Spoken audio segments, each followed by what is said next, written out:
ഞാൻ പറയാം. ഇനി ഞാനിവിടെ പറയുന്ന ഉമ്മ ഒന്ന് കേൾക്ക്. അല്ലാതെ മറ്റുള്ളവർ പറയുന്നത് കേട്ടിട്ട് സ്വന്തം മോളെ ഇങ്ങനെ ആക്കരുത്. ഇവർ പറഞ്ഞതിനകത്ത് പകുതി സത്യം തന്നെ ഉണ്ട്.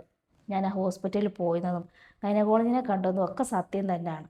അത് അല്ലെന്നൊന്നും ഞാൻ പറഞ്ഞില്ലല്ലോ. ഞാൻ അവരെ കണ്ടത് പറഞ്ഞത് എനിക്ക് വേണ്ടിയിട്ടല്ല. ഞാൻ ഹോസ്പിറ്റലിൽ പോകുന്നെന്ന് പറഞ്ഞപ്പോൾ അവൾക്ക് മരുന്ന് അങ്ങോട്ട് മേടിക്കണമായിരുന്നു. എൻ്റെ റൂംമേറ്റായ അവൾക്ക്, അവൾ ഗർഭിണിയാണ്. അപ്പോൾ അവൾ ഡോക്ടറുമായിട്ട് സംസാരിച്ചതെല്ലാം കാര്യമൊക്കെ സത്യം തന്നെ. അപ്പോൾ മരുന്ന് മേടിക്കണമായിരുന്നു. അപ്പോൾ അവർ പറഞ്ഞു വരേണ്ട ആവശ്യമില്ല, ഞാൻ എഴുതി കൊടുത്തു വിട്ടോളാം എന്ന് പറഞ്ഞു. അവൾക്ക് അന്ന് എക്സാം ഉണ്ടായിരുന്നു. അപ്പോൾ ഞാൻ അവരെ കയറി കണ്ടു. അവർ അന്ന് മരുന്ന് മേടിച്ചു. ഇതാണ് അവിടെ നടന്ന സംഭവം. അല്ലാതെ ഇവർ പറയുന്ന പോലെ ഒന്നും എനിക്ക് തന്നെ പറയാൻ തന്നെ ഉണ്ട്. ഉമ്മ മറ്റുള്ളവർ പറയുന്നത് കേട്ട് ചെയ്യല്ലേ ഉമ്മ. ഉമ്മക്ക് ഉമ്മയുടെ സ്വന്തം മോളെ ഉമ്മക്ക് വിശ്വാസമില്ലേ? ലോകത്ത് നടക്കുന്ന സംഭവങ്ങൾ വെച്ചിട്ടാണ് പറഞ്ഞതെന്ന് എനിക്കറിയാം. പക്ഷേ അവരിച്ചിരി എരും പുളിയും കൂടെ കേട്ടിട്ടാണ് ഇങ്ങനെ പറഞ്ഞിരിക്കുന്നത്. ഞാൻ ഗർഭിണിയാണെന്ന് പറഞ്ഞതെന്ന്.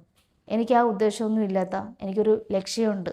എൻ്റെ ഉമ്മ എങ്ങനെ എന്നെ കഷ്ടപ്പെട്ട് വളർത്തി എന്നൊക്കെ എനിക്ക് നല്ല ബോധമുണ്ട്. അപ്പോൾ അതുപോലെ തന്നെ ഞാനും പെരുമാറത്തുള്ളൂ.